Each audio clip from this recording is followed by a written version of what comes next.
Nessa noite eu quero falar um pouquinho sobre o despertar da consciência. O despertar da consciência. Nós vamos estruturar tudo isso que eu estou falando, nós vamos fundamentar nas palavras do apóstolo Paulo, na primeira carta de Paulo aos Tessalonicenses, capítulo 5, e os versículos 4, 5 e 6. Ainda que eu só vou ler o primeiro versículo aqui e os outros eu só vou catar as palavras-chave que estão no versículo, para nós não nos expandirmos em leitura e procurar comentar um pouquinho mais. O capítulo 5, versículo 4 da carta de Paulo aos Tessalonicenses, ele diz assim, já está ali? Tá? Então vá lá. Mas vós, irmãos, não estais em trevas. Olha aqui, o Paulo está conversando com a comunidade de Tessalônica, e ele diz, vós, irmãos de Tessalônica, tá? Não estais em trevas, para que aquele dia, que dia? É que no capítulo antecedente, ou nos versículos anteriores, ele está falando do dia da vinda do Senhor.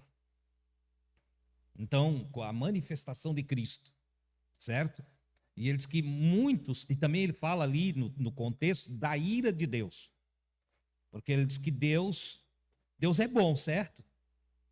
Mas Deus também trata em sua ira, ele traz a justiça. Quando os males assolam, quando a violência vai tomando conta, tudo isso, tem um dia que Deus trata com a humanidade.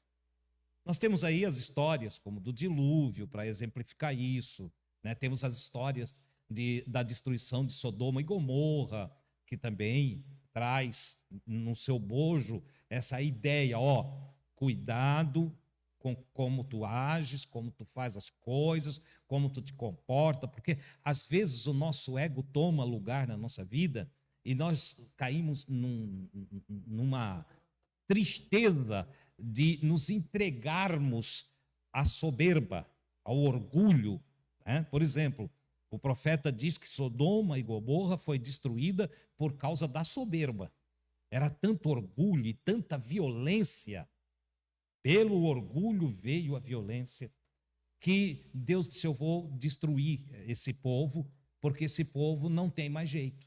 E aí veio a ira do Senhor. Quando fala da ira do Senhor, não está falando de algo que ele vai praticar injustiça, como está escrito. Na ira do homem não opera a justiça de Deus, mas na ira de Deus opera a justiça. Deus trabalha com justiça. Então, tem o dia da ira. E o Paulo, como ele vinha falando, que há uma rejeição por andar na luz, e a maioria prefere andar nas trevas, a maioria relaxa, a maioria vai de qualquer maneira, ele diz que virá um dia da ira.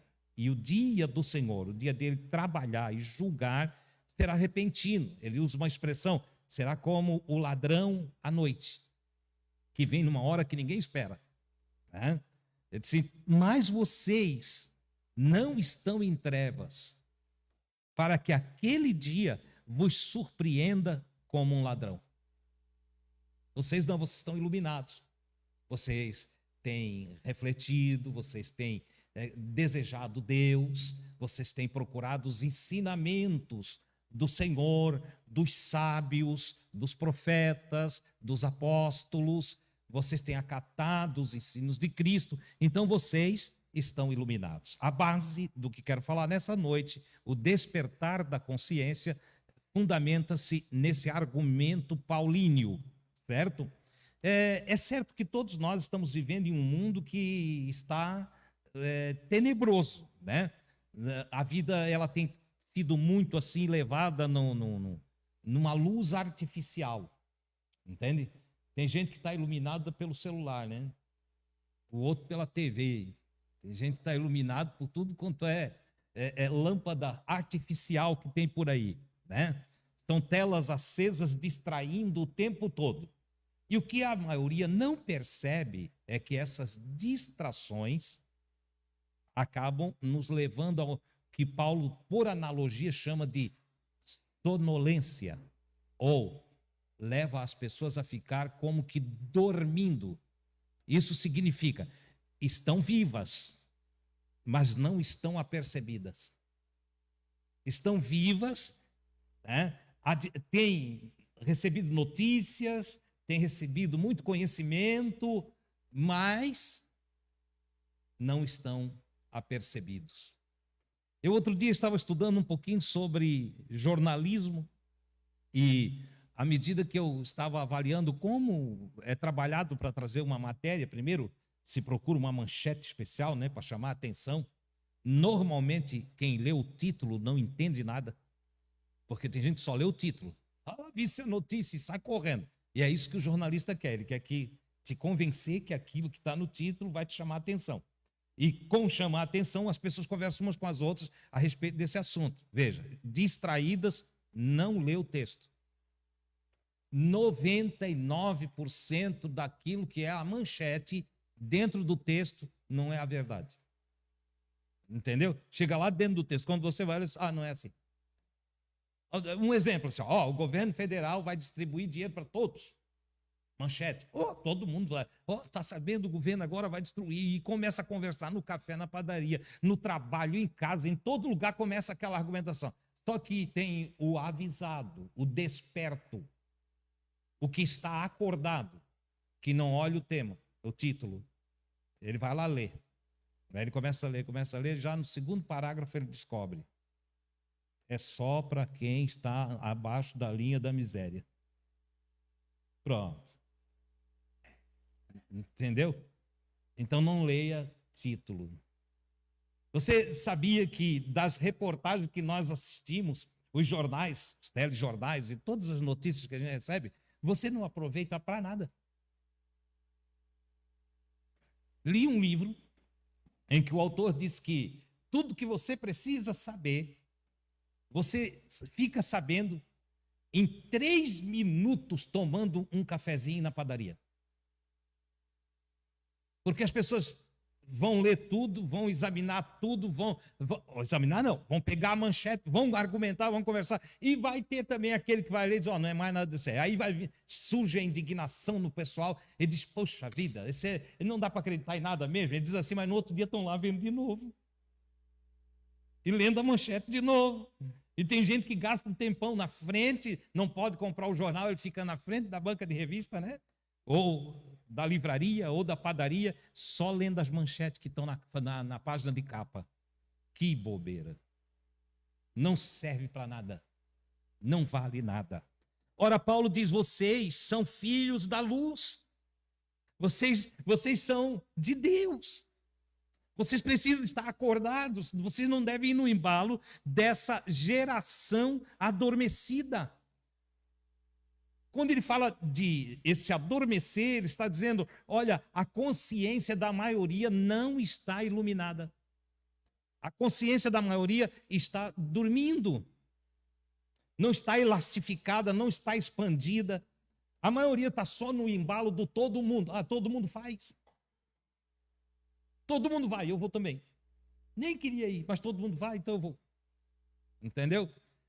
Todo mundo está comprando, então eu vou comprar também. Por que tem na casa do vizinho e não tem na minha? Invejoso. Está entendendo? Todo mundo está querendo, por que eu não posso querer? Ei, você não é todo mundo. Desperta. É disso que se trata. Olha, essa turma que vai no embalo de todo mundo, que não sabe nem para onde vai, não sabe de onde saiu, nem aonde vai chegar. Tem gente que não sabe nem onde está indo. Entende? Como é que está aí, amigo? Estou levando. Quando ele diz eu estou levando, eu nem sei como é que está. Entende? Tem gente que só vive cantando esse mundo é mau, só tem tristeza. Que vida ruim. Entendeu? Tem gente que vive uma vida ruim. Já pensou passar o dia cantando esse mundo é mau, só tem tristeza? Meu Deus do céu, para mim é bom. Que mundo bom! Eu até, despertado na minha consciência, cheguei à conclusão em meditação que quem não gosta da terra não vai ter o céu. E agora? Quem não gosta da terra não vai ter o céu. Hã? Olha que Jesus ensinou a oração do Pai Nosso e ele disse que é para orar que para a terra se unifique com o céu. Venha a nós o teu reino. Ei, venha daí, venha, que a terra esteja cheia da tua vontade. Que a terra esteja inundada pelo teu querer, porque Deus não criou a terra para ser ruim, não criou a terra para ser uma bagunça, um caos. Não! Ele deixou tudo organizadinho. Tanto que até cientificamente nós chamamos de cosmos. Não é todo o universo, incluindo a Terra, cosmos. Cosmo é sistema organizado. Ou tudo nos mínimos detalhes. Não é o assunto de hoje, mas poderíamos outro dia aqui trabalhar um pouco dessa visão cósmica e dos milímetros calculados da distância do Sol para a Terra, a Lua, os planetas, as estrelas, tudo milimetricamente calculado pela grande mente do Senhor. Planejado, executado, que se o Sol chegar um pouquinho mais perto, queima nós todos. Se afastar um pouquinho, congela nós todos. Está milimetricamente colocado no lugar certinho para que a gente tenha vida. E aí o cara vem cantar que esse mundo é mau, só tem tristeza. Está dormindo. Está dormindo. Está com um pesadelo na vida, não enxergou nada direito. E o Paulo diz, mas vós, irmãos, não sois assim. Vocês estão iluminados. Vocês receberam a mensagem do Cristo. Ora, Paulo está falando aos filhos da luz, assim como Jesus. Jesus disse, em Mateus 5,14, Jesus disse assim, vós sois a luz do mundo. Para quem que ele está dizendo isso? Para os seus discípulos, certo? Para os seus seguidores. Ele diz em outro versículo, ele diz assim, aquele que me segue não andará em trevas. Olha só, estará desperto. O Paulo diz, os que dormem, dormem à noite. Ah, irmão, mas a gente dorme de dia. Claro, nós vivemos num mundo que está... Mas era para todo mundo estar dormindo à noite. O sono do dia não traz descanso. Não traz... Não melhora a tua vida. Essa é a grande verdade. Você dorme de dia, eu durmo de dia, porque já estamos esgotados, cansados. Mas éramos para ter sono só à noite. Não é assim? O Senhor deixou escurecer e veio à noite para a gente descansar. Descansar, como é gostoso. Né? Quando tu está tranquilo e tu deita e dorme e acorda com shalom, que significa você dorme até se acordar de tanto dormir. Não é nem o despertador que te acorda. Tu acorda. Naquele dia, o dia extraordinário, você está energizado, você está forte, você está animado. Então, o Paulo diz assim, vocês são luz e como tal, vocês devem iluminar a tal ponto de andar também na luz. Ou seja, o vosso andar é iluminado, certo? Ora, primeiro item que eu quero destacar aqui, a luz é um símbolo da consciência despertada. Como eu ia dizendo, a maioria não vive consciência. A maioria vive no impulso da vida, vai no embalo e não tem consciência. Por que que um mata o outro? Por que que os casais acabam se odiando, apesar de um ter cuidado do outro uma vida inteira, daqui a pouco se odeiam? Por que que pais e filhos entram em atritos tão grandes que às vezes não podem nem olhar um para o outro? Por quê? Porque estão impulsivos, estão indo no impulso, no instinto, levando uma vida como os animais, sem consciência. E às vezes, quando falamos assim, até temos que nos justificar, porque tem animalzinho que não tendo consciência, tem mais sabedoria do que homem. Protege, defende, tem atitudes fiéis. Então tem conhecimento do seu dono e o respeita e o obedece. Olha só, enquanto aquele ser que vive sem consciência Não, às vezes não respeita pai, não respeita a mãe, não respeita a esposa, não respeita o esposo, não respeita os amigos, entendeu? Porque não tem consciência. Ora, Jesus diz assim, que se os olhos forem bons, todo o corpo será luminoso. Por óbvio, Jesus não está falando desse olho aqui, mas desse aqui. Entendeu? Do olho que vem consciencialmente, daquele olhar que é de dentro, aquele olhar que faz com que a gente tenha percepção, aquele olhar que traz discernimento, aquele olhar que avalia as coisas a partir da consciência, não da vista, certo? Da consciência. Ele diz isso lá em Mateus 6:22. Os olhos bons, então, são os olhos conscientes. E esse é o olhar bom. Tem gente que olha para as coisas, aquilo ali não presta. Não examinou, não foi ver, às vezes até com pessoas. Hoje, já vi que sujeito de cara feia? Tadinho, às vezes ele está doente. Ou às vezes pisaram no dedão dele. Ou simplesmente, entendeu? Ele está passando um dia difícil. E ele está tão concentrado em resolver os seus próprios problemas que não teve olhos para você. Mas os seus olhos não são bons, nem viram, nem perceberam que ele não está bem. Tudo que você fez ou que eu faço é reclamar de que ele está com a cara feia. Entendeu? Olha a falta de consciência o que faz. Na Bíblia, a luz é a presença de Deus percebida dentro da mente desperta. Quando nós vamos examinar a Bíblia, a presença de Deus não é uma coisa externa. A presença de Deus, ela está dentro. E andar na luz, ter luz, é perceber Deus em nós. De tal maneira que com a graça divina, com o amor de Deus, com a bondade de Deus, com a luz do próprio Deus na nossa alma, nós passamos a ter uma mente, segundo Paulo, semelhante à mente de Cristo. Uma mente que olha para o outro, não para os seus defeitos, não para os seus dilemas, não para a sua ruindade, não para a sua ignorância, mas que olha para o outro, enxergando alguém que precisa de luz.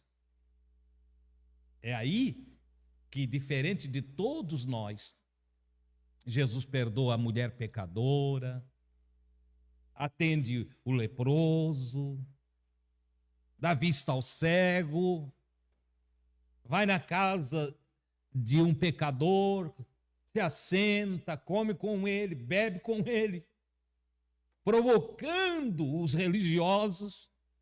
Ele faz tudo contrário do que a religião diz, contrário no sentido da moralidade perversa, da visão negativista daqueles que se acham muito santos. Você está me entendendo? Jesus faz ao contrário disso, porque ele tem uma consciência desperta. Ele é a luz do mundo que se transfere para nós em Deus e depois faz de nós luz também. Então Paulo, ele vai dizendo, veja bem, vocês não estão em trevas. Vocês podem até estar dormindo. Aí é outra coisa. Mas vocês é para ser luz. Vocês são para ser iluminados. Vocês têm que ter tratamentos diferentes para com o próximo, tem que ter um olhar diferente para com toda a vida no planeta Terra. Então, de outra forma, a Escritura, resumindo o que ele diz, a presença de Deus, ou a luz é a presença de Deus em nós. Deus é luz. Então, se Deus está em nós, nós estamos iluminados. E entendemos, compreendemos, suportamos, perdoamos, amamos, nos exercitamos na misericórdia. Esse é o processo. Senão nós não aprendemos nada. um outro item que eu quero colocar aqui, nessa analogia, o Paulo define assim, no versículo 5, capítulo 5, versículo 5, ele define assim: não somos da noite, nem das trevas. Nós não somos da noite, nem das trevas. Você está entendendo que ele está falando por analogia, certo? O que significa que nós não somos de uma mente fechada, nem de uma consciência na escuridão. Nós não somos daqueles que não entendem, que não sabem, né? O estado de quem vive no automático, sem reflexão, sem autoconhecimento, esse sim é um viver em treva. Você sabe quando eu falo do automático, as pessoas que fazem porque estão no embalo, não param mais. Tem gente que parece que entrou na roda do hamster lá, o ratinho, e fica correndo no mesmo lugar sem parar. E não para nunca, não para nem quando dorme. É uma mente acelerada, entendeu? Essa pessoa, ela está no impulso da vida e ela não para nada. Não tem meditação, não tem reflexão, não tem interiorização. Se perguntar para ela assim, quem tu é? Sabe o que é que ela responde? Olha no embalo. Ela responde, eu sou professora que trabalho toda assim, sou filha de não sei de quem. Não perguntei nada disso. Eu perguntei quem tu é. Estou perguntando o que tu faz. Chega para o advogado, ele naquela correria, dizendo, olha, quem tu és? Eu sou advogado, não sei o quê, não sei o quê. E vocês pensam que é só nas profissões, fora da religião? Não, na religião também.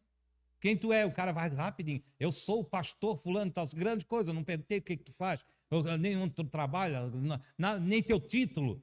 Eu quero saber quem tu és. E aí, como assim quem eu sou? Tu te conhece? Tu te enxerga? Tu já te encontrasse? Porque quando Jesus fala de perdido, a igreja aponta, perdido é o homem que está lá no bar, perdido é o sujeito que está ali na beira-rio, entende? É o que foi na praia, não foi assim?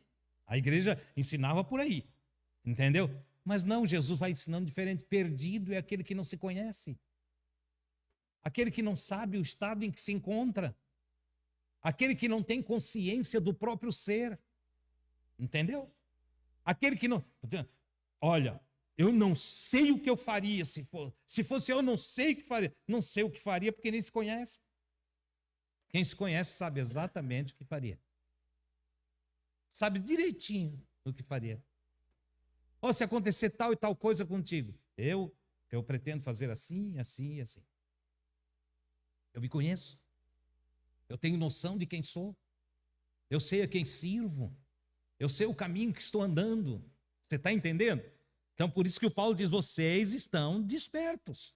Vocês não são da noite, vocês são do dia, vocês andam às claras. A vida com vocês é na verdade. Em vocês não deve haver mentira. Em vocês não tem máscara. Vocês são sinceros, sem cera. Vocês são sem máscara. Vocês já foram libertos. Vocês encontraram Cristo, logo agora vocês têm consciência. E por causa disso, Jesus adverte, para vocês não voltar para a inconsciência, vigiai e orai, para que não entreis em tentação. Só, vigiai, tem gente que fala assim, vigiai e orai, para que não caiam em tentação. Não é verdade. O que Jesus diz em Mateus 26, versículo 41 é: vigiai e orai, para que não entreis, não é para que não caia, não, é para nem entrar em tentação, para nem ser tentado.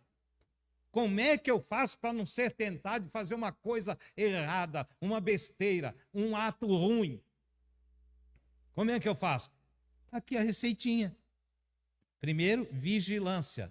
Estejam apercebidos, estejam atentos, estejam na luz.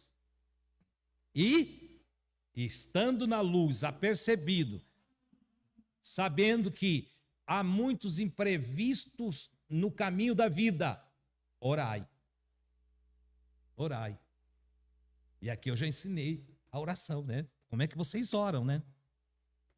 Orar é desejar.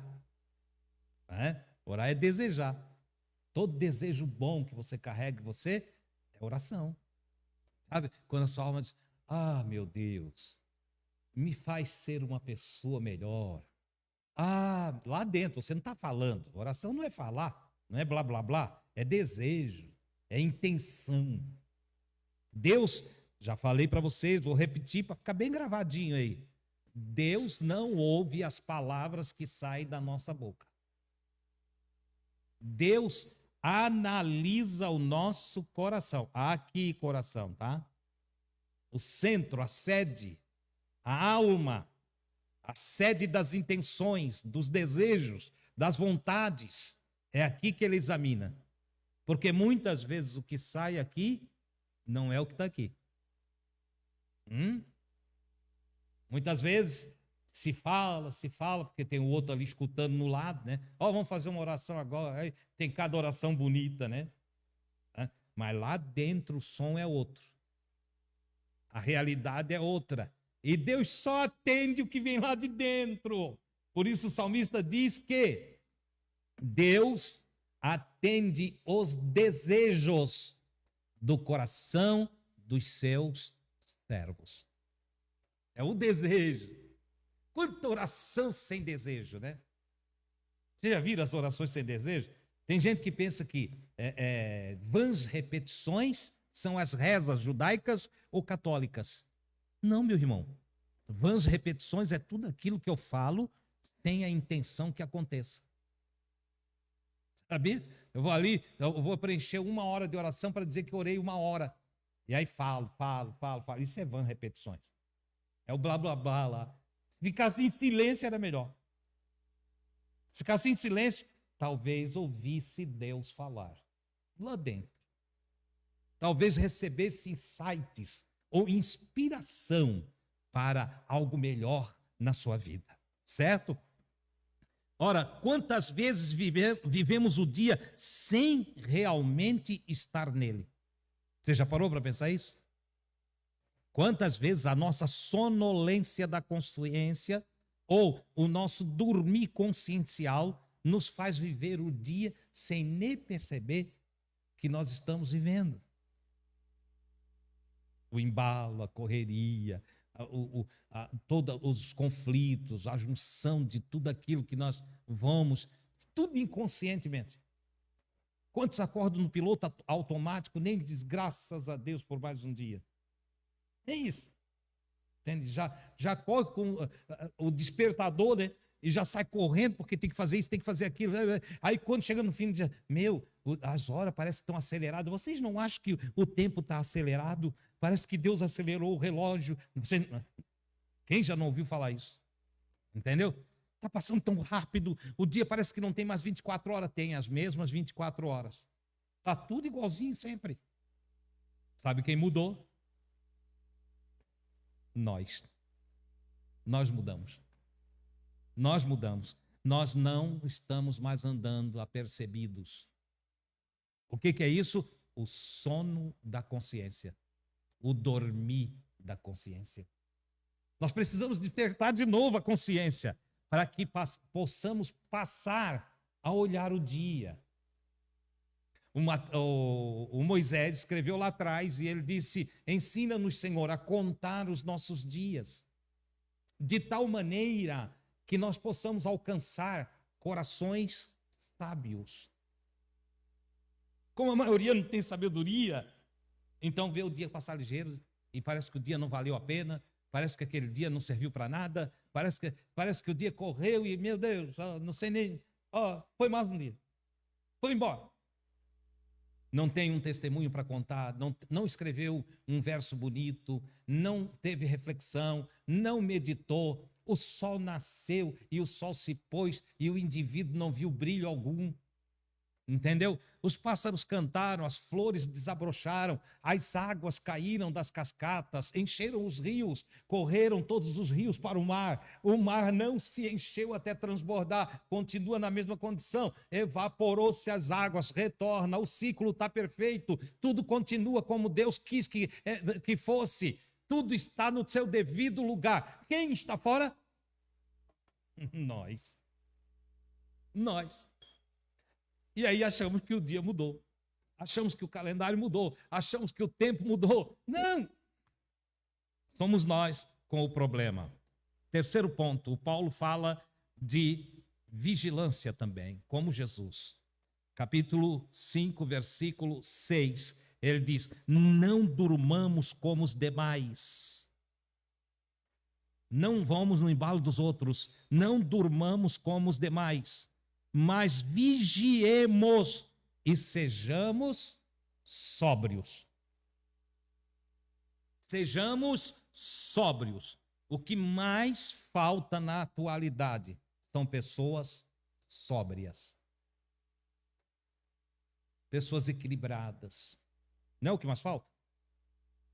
No trânsito, na casa, entende? Nos congressos, seja nas câmaras, seja estadual, municipal, federal. Na política atual, falta sobriedade, falta temperança, equilíbrio. No trabalho, nas empresas, nas relações entre patrão e empregado ou colaborador, entre colaborador e patrão, falta sobriedade. Vigiar não é viver em tensão, mas viver desperto. Tem gente que pensa que vigiar é ficar, entende? Medo desse, medo daquele. Ó, tá vindo a irmã Chiquinha aí, cuidado com a irmã Chiquinha. Ó, o Pafúncio está entrando ali, agora vocês cuidem do que falam. Não, não é assim. Exercer vigilância, vigiar, é você estar em paz com você mesmo. É você viver desperto. É você encarar qualquer um. Entendeu? Mas ao mesmo tempo saber como lidar com ele. Porque você está iluminado. Então pode entrar o Pafúncio, a Chifronésia, pode vir quem quiser, tem problema. Não é? Pode vir. Ah, mas o papo dele. Eu não vou entrar no papo dele. Eu não vou ser atraído pela ignorância de quem quer que seja. Eu estou iluminado. Eu estou desperto e eu estou vigilante. Vigilância, então, não é andar tenso, mas é viver desperto, acordado. Jesus disse: bem-aventurados o servo que, quando o seu Senhor voltar, achar vigiando. Lucas 12, 37.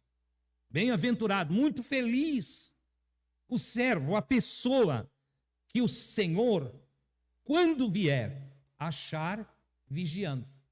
Então, quando vier o dia do Senhor, será muito feliz aquele que vigia, que está acordado, que está desperto, que não se deixou levar pelas circunstâncias do mundo tenebroso, do mundo que desviou-se da vontade do Pai, do mundo que entrou por caminhos de ignorância. Entendeu? Aquele que está vivendo conscientemente. Vigiar é perceber a raiva antes que ela domine. Vigiar é quando lá dentro de mim ficar amargo e eu querer ficar enraivecido, eu sei, Adilson, tu não é isso aí. É observar o pensamento antes que ele se torne palavra.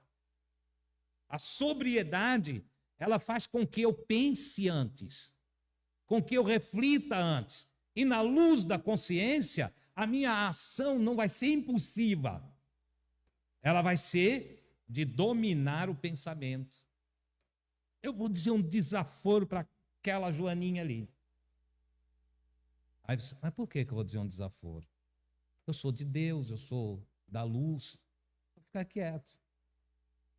Interessante, hoje eu estou aqui falando isso aqui para vocês, e nessa tarde, um sujeito, entende, chegou na minha casa, todo cheio de razão, todo cheio de vontades, de desejos. E a Gui falou, ele está assim, assim, e eu disse, deixa ele lá. Deixa ele lá. Eu não quis nem ver ele. E não fui ver. Eu segurei todos os pensamentos. Trabalhei o que eu sou. E preparei para eu ir na casa dele. Amanhã ou depois eu vou lá. Vou lá abençoá-lo. Vou lá, entende? Tratar ele com muita dignidade, com muita bondade. Você está me entendendo? É disso que se trata.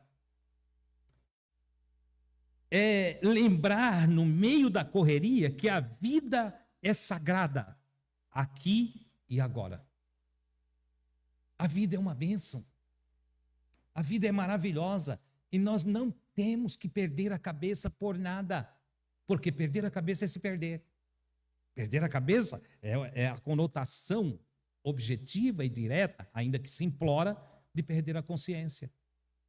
E quem perde a consciência já não age como ser humano, passa a agir como animal. E nós não somos animais. Nós somos imagem e semelhança daquele que nos criou. Daquele que cantamos nessa noite, grandioso és tu. Logo, você é um grande ser. Você é tão maravilhoso quanto aquele que criou você. Você é uma pessoa importante, você é um ser importante. Na cadeia evolutiva e da criação divina, você é especial. Você é tão especial que na plenitude dos tempos, Deus enviou Jesus Cristo por todos nós. E é interessante que amou o mundo. Claro que ele estava falando do mundo humano, ainda que quando vamos para a plenitude de mundo, vai incluir tudo, porque o humano estando bem, todo o restante fica bem. Vocês já viram que toda a maldade na terra não parte dos bichinhos, dos peixes, das aves, das árvores? Não parte. Toda a maldade na terra só tem um autor. Quem é? Quem é? Ah, não é o diabo. É o diabo homem. É o ser humano. Entendeu? É ele que prejudica tudo. Quem é que estraga as águas?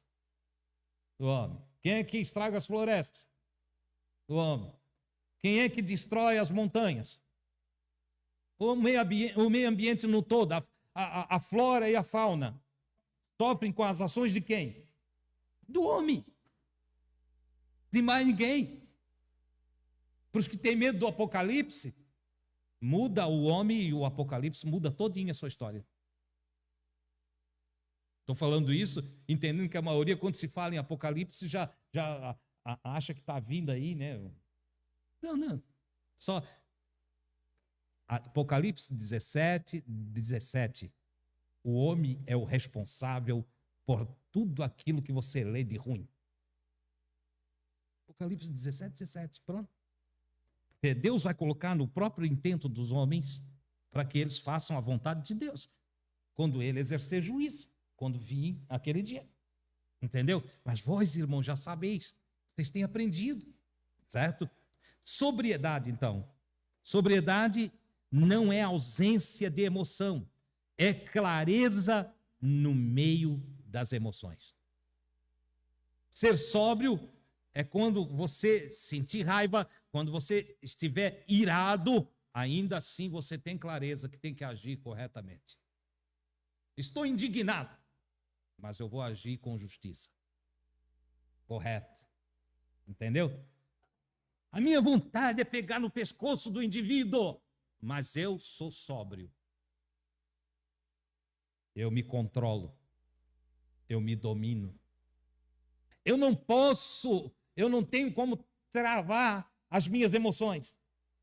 As emoções são como pipoca na panela. Elas saltam dentro da minha mente. Elas vêm como rios que, recebendo águas de grande enxurrada, começam a correr com energia, com força. Mas as minhas emoções não sou eu.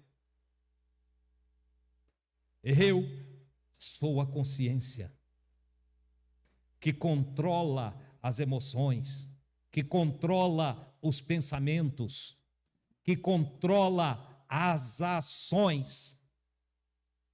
Se estou desperto e vigilante, eu não vou no impulso da minha emoção, eu não vou no impulso dos meus desejos, eu não vou no impulso qualquer que em mim haja, não, eu vou pela luz da consciência. Eu sigo a consciência. De que adianta o homem ganhar o mundo inteiro e perder a sua alma, diz Jesus em Marcos 8,36. Se eu não tiver sobriedade, se eu não tiver clareza a respeito de mim mesmo, eu vou fazer uma porção de coisas e de um momento para o outro eu acabo com tudo na minha vida. Acaba tudo. Por falta de controle, de sobriedade. A sobriedade é lucidez que não se embriaga com o poder, nem com o medo, nem com as ilusões, nem com a pressa. A sobriedade nos coloca na reflexão. Preciso parar. Não, não é hora. Dá um tempo. Eu espero, eu aguardo. E daqui a pouco eu entendo que aquele impulso não deve ser posto em prática. Aqui eu venci o meu ego. Eu deixo o meu ego embaixo dos pés do meu eu sou, que é a verdadeira imagem do grande eu sou. A imagem que trazemos em nós de Deus, o Todo-Poderoso, o Criador de todas as coisas, não é isso aqui. Porque Deus não tem um corpo como eu e você. Ele não é carne. Ele não é matéria. Ele é espírito. Jesus, o Cristo, ele disse assim: Deus é espírito. E os verdadeiros adoradores o adoram em espírito e em verdade. Ele também disse, o Pai, né? O Pai é espírito. Então, entenda uma coisa, nossa imagem e semelhança do divino está em nosso espírito. E onde é que fica a consciência? No espírito. A consciência não fica na psique, ela fica no espírito. Por óbvio, a psique tem consciência das coisas externas. Matéria, do toque, mas não a consciência da luz divina que faz com que a gente caminhe corretamente. Não é da psique, é do espírito. A consciência. Por último, o reino da luz dentro de nós. Só para encerrar aqui, as horas se foram. O reino da luz dentro de nós.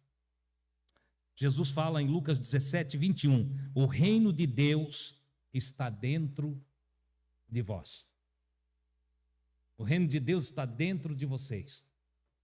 Ah, irmão Deus, mas é o reino de Deus. E o João diz assim, Deus é luz. Então o reino de Deus e o reino da luz é a mesma coisa. Certo? O reino da luz, o reino de Deus está dentro de vós. Paulo chama-nos de filhos da luz. Filhos de Deus. E Jesus revela que o reino não virá com aparência visível. O reino de Deus não é a cura que está lá, não é o milagre que aconteceu não sei aonde, não é a profecia que saiu não sei aonde. Não! O reino de Deus, ele está dentro de nós. É o nosso espírito que se comunica com o espírito de Deus, se não estivermos dormindo. Se estivermos sonolentos, na nossa consciência, então a comunicação se perde, porque não estamos vigilantes, não estamos em estado de vigília. Consequentemente, não nos apercebemos de que Deus está ali o tempo todo. Gente, eu estou buscando a Deus, irmão. Eu estou buscando a Deus, olha, de manhã, à tarde e à noite, eu estou procurando Deus. Eu estou buscando de todo o meu coração. Eu digo, tá. E aonde você está buscando? Eu estou indo lá nos amigos de Jesus. Eu digo, não adianta. Não adianta. Não, mas eu estou indo noutra também. Onde é que tu vai? Estou indo na Assembleia, eu estou indo na Católica, eu estou indo... Não interessa aonde você vai.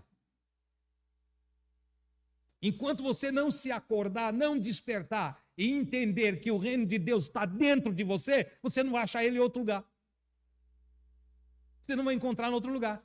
Agora você pode ir em todos os lugares do planeta. Lugares considerados bons e até lugares ruins. Se você estiver desperto e entender que o reino de Deus está em você, então aonde você for será uma bênção. Onde você for vai ser uma bênção. Eu lembro-me em um tempo que crente não passava nem na frente de casa de prostituição. Entendeu? Crente não passava nem na frente. Quando passava, ainda passava assim: o sangue de Jesus tem poder. Entendeu? Não era assim? Os mais velhos aí sabem. Entende? Então, eu lembro que eu saía daqui, Praia Brava não tinha prédio, não tinha nada, e do morro para lá tinha muitas casas de prostituição. E eu saía, caminhava e entrava naquelas casas. Quem olhava, murmurava, falava mal, entendeu? Mas não sabiam o que eu estava fazendo lá. Eu não estava lá por causa da prostituição. Eu estava com o reino de Deus em mim. Para que você fique sabendo, donas de casa de prostituição entregaram a vida a Cristo. Converteram-se, ela, toda a sua família, e passaram a servir a Deus com visitas nossas lá. Mulheres que estavam em situações terríveis, vivendo da prostituição, em lágrimas aceitaram a Cristo e abandonaram as casas de prostituição. Você está entendendo? Quando eu disse lugar bom e lugar ruim, em termos morais. Porque para o religioso, entende? Não é lugar de crente ir. Mas para o homem iluminado, para a consciência desperta, todo lugar é lugar para conquistar alguém para Deus. Você entende? Não tem lugar ruim para se conquistar alguém para Deus. Em todos os lugares as almas choram. As pessoas se deprimem, as pessoas sofrem. Situações diversas levam o ser humano a condições terríveis. É fácil olhar para um drogado e dizer: é um drogado, é um safado, é um malandro, entendeu? Mas ninguém sabe por que ele chegou ali, como que ele chegou ali, o caminho que transitou até chegar ali. Não sabemos. Por óbvio, nós não somos tolos para considerar, cobrir os erros, entende? Tapando o sol com peneira. Não. Alguns de fato escolheram e quiseram aquilo, mas muitos não quiseram. Aqui, na pracinha, tomando pinga para poder passar a noite, encontrei um economista que falava 5 idiomas.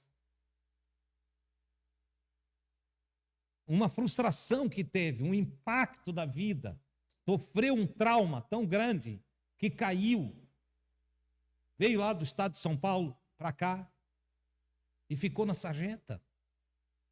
Claro que todos, a maioria que passava por ali, olhava para ele, dizia que ele não tinha valor algum, mas alguém com a mente desperta não enxerga assim. Vai procurar saber sua situação, sua necessidade, o que houve. Tivemos a ajuda de outros e tiramos esse homem da rua, levamos lá para o desafio jovem. Ele passou a ajudar ali dentro, quando ainda era lá no Milinha. Lá no. Resultado, tivemos a oportunidade de vê-lo ficar sóbrio, de desejar voltar para a família. Tivemos a oportunidade de encontrar a família, dar recursos e enviá-lo de volta para sua casa. A sobriedade em uma consciência desperta pode transformar o mundo. O problema é que a maioria, dormindo, só reclama de tudo, não faz nada por ninguém, só aponta os defeitos, olha para o outro como se ele nunca tivesse errado na vida, como se todos foram pecadores, menos ele. Você está entendendo? Nós precisamos mudar esse conceito, mudar essa vida. Paulo, então, ele diz que Jesus diz que o reino está em nós, e Paulo diz que nós somos filhos da luz. Despertar o reino em nós é a necessidade maior. O reino já veio, já está aí. Cabe a nós agora desenvolvê-lo em nós mesmos, abrir o nosso coração de tal maneira que Deus tenha liberdade de nos falar. Quem sabe precisamos falar menos. Tirar um tempinho de reflexão pela manhã. Acordar um pouquinho mais cedo para refletir. Quando chegamos de fora, antes de ter o rompante interno da casa, talvez pudéssemos passar direto, ir ao quarto e fazer uns 5 minutinhos de meditação, entende? E expressar a Deus a gratidão pela vida. Tudo isso desperta a nossa consciência para um viver melhor, para transformar a nós mesmos, e nós, transformados, podemos ajudar a transformar o mundo. Não é assim? É uma mente iluminada que traz coisas iluminadas para o planeta. É uma consciência desperta, que desperta outras consciências. É alguém sóbrio que serve o que há de melhor para o seu próximo. Que Deus nos ajude a viver esse estado de espírito, entende? Com o reino de Deus em nós. Isso não é religião, isso é conscientização do que sou em Deus. A religião, aos milhares, não tem mudado ninguém. Ah, irmão, mas eu conheço alguém que foi para a igreja e mudou. Não, ele se mudou, ele se transformou. A religião em si não muda. Às vezes deixa as pessoas até mais ruins. Entendeu? Mas a luz de Deus no nosso interior e a nossa consciência expandida, elastificada, nos coloca em um outro patamar de convivência com o próprio Deus e com o nosso próximo. Porque quem está em paz com Deus, estará em paz com o seu próximo. Quem está bem com Deus, ouvindo a Deus, recebendo luz de Deus, certamente vai transferir essa alegria dessa comunhão para os outros. Amém, queridos? Fique com esta palavra.